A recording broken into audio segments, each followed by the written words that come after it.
जगातलं original calcium जर कोणतं असेल तर ते आईचं दूध आहे.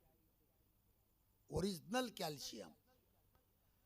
तुम्हाला बंगला बांधायचा ठरला तर लोखंडाचं स्टील लागतंय. माणसाचा बंगला करायला त्याच्या शरीरातलं जे स्टील आहे, हाड आहे, हाड त्या आईच्या दुधाने तयार होत आहे. आणि त्याची ताकद पहा किती मोठी आहे.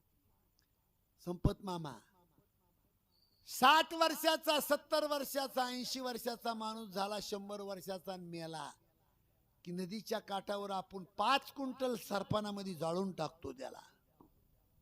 त्या सरपणामध्ये लोखंड ठेवा, संध्याकाळी लोखंडाचं सुद्धा पाणी होत आहे. पण दुसऱ्या दिवशी राग भरायला जातोय आपण, इमानदारीने सांगा हाड जळतं का महाराज?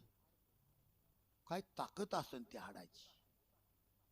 लोखंड त्याचं पाणी होतंय पण हाड जळत नाही.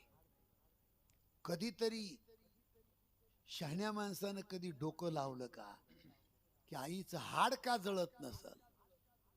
त्याचं जगामध्ये एकच उत्तर आहे की त्या आईच्या ओरिजिनल दुधानं तयार झालेली वस्तू आहे. अग्नीसारखी जगातली महापावर सुद्धा त्या दुधाला घाबरती, आणि जो त्या दुधाला विसरतो तो हरामी माणूस.